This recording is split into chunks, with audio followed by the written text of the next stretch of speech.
You remember last week when not last week, 2 weeks ago, when I tried to do an edit on my computer at the studio, and my studio computer was like, absolutely not, Jess, you will not be editing anything on me. I'm going to crash on you. Well, I did it again. I'm gonna have to figure all that out. But I am here at home in my home computer, ready to make this edit happen for all of you. And you guys gave me some really great words to pull out of a jar.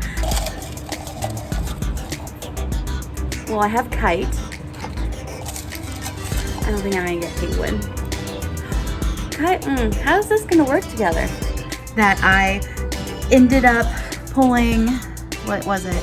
It was gnome, kite, and pumpkin. And I really did only pull out 2 in the beginning, and then I added in another one because, like I said, I started this edit already. Like, I started it at the studio and I restarted the whole thing here.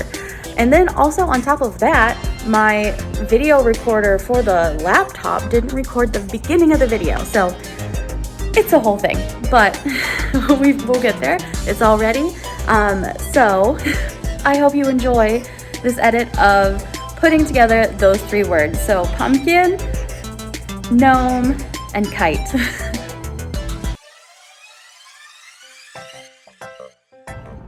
Okay, so like I said, I already started the gnome in my studio, and unfortunately it didn't record. So if you want to see how I actually put the gnome together, like piece by piece, I'm happy to put that together and show all of you. Just let me know in the comments. All right, our first step is to find ourselves a background. And what I do for backgrounds is I go to Adobe stock and I pull whatever picture looks like it's going to fit best within the scene. And I actually found a gem of a picture for this. Only thing I needed to do was change the direction of how my portrait was put together. So I have it set at portrait. I need it to be landscape. So I went ahead and flipped that around. All right, so my next thing that I'm going to do is take this pumpkin and place it behind the moss.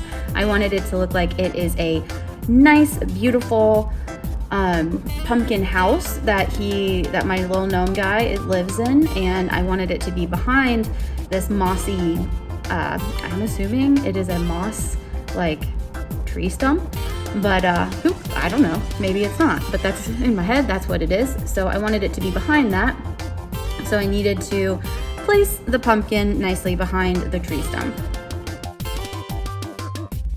I also went back and fixed a bunch of little issues when I cut the pumpkin out because I cheated and I did the select subject thing, and it hardly ever works in my opinion. Like, it does work, but it also has a lot of issues with it. But so I went back and I fixed my pumpkin and added in some little extras, or I guess I took away some extras.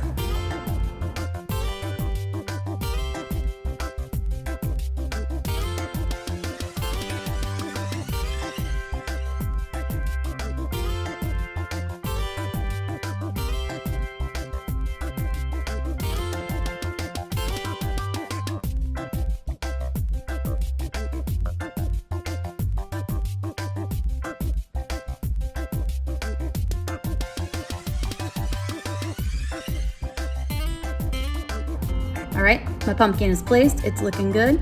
And the next thing that I want to do is to add some shading into the pumpkin. So I'm going to go through the pumpkin and give it some highlights and some good shadow, because it is technically, and if you look at the picture, it is behind, or the pumpkin is placed where the sun would not be on the front of the pumpkin. So I'm going through and just making sure that I'm making that darker so that the pumpkin looks like it is in the right spot and like it's getting the right correct light going to the pumpkin. One of these days I'm going to learn how to make sentences that make sense. I also will be doing the same exact thing for the gnome. I'm also going in and adding some shadow where my gnome is standing, because obviously he would create a shadow. So that is the next step to do, is just add all the shadowing. I also will add some for the kite and go in and fix his shoes and his shirt later. And I really love making little gnomes, guys. Like, it is just so fun to me. I have a whole series of gnome pictures that I make just for fun because I love making the gnome hats. And in my mind, gnome hats are giant and they have giant noses and little tiny bodies, and I don't care if you don't believe that's what they look like, because that's what they look like in my head, and that's how I'm building them.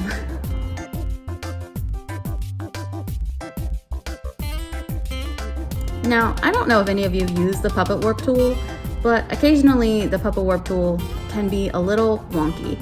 In this particular situation, this is one of those times. It was being a little crazy when I was trying to extend the string of the kite. So I ended up just drawing it in there versus trying to pull it down with the Puppet Warp tool. Honestly, it doesn't matter how you do it. There's so many different ways in Photoshop to do one thing. So whatever, it's still in the same place I wanted it to be. I just drew it in.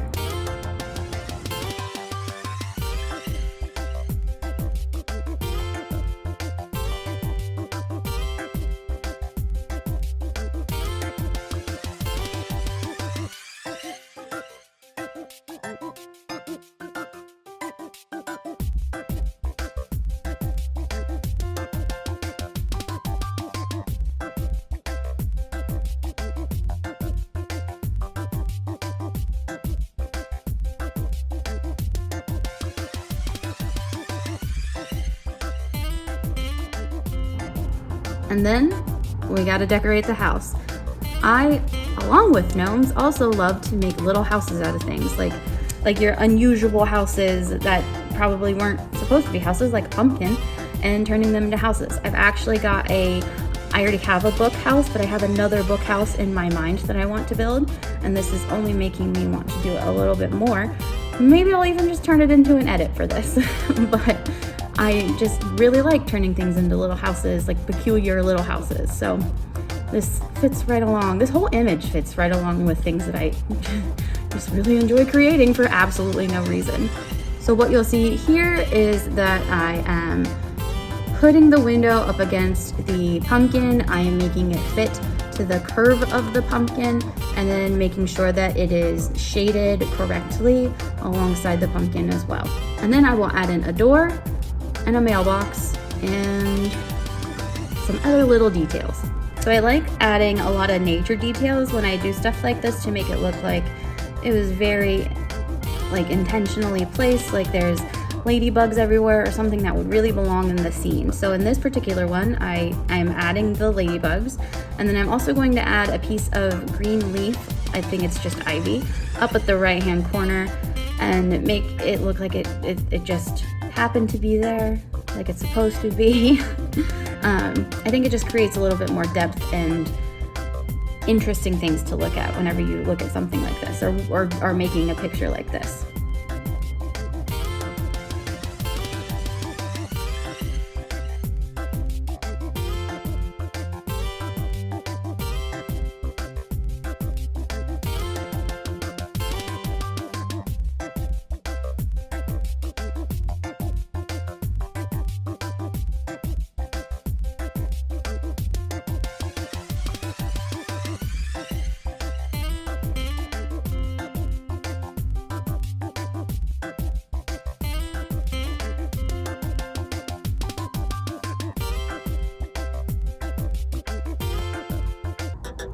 All right, you have the edit of the gnome, pumpkin, and kite. I'm going to remember what I edited, I swear.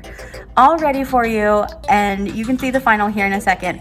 I think that it was such a fun edit to make. I, again, really love making stuff like that. It is all three of those things, maybe not the kite, but like the house and the gnome are on the things that I genuinely really just enjoy creating.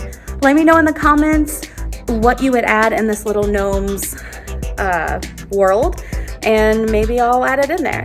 But for now, thank you so much for watching. Please like and subscribe, and let's look at the results.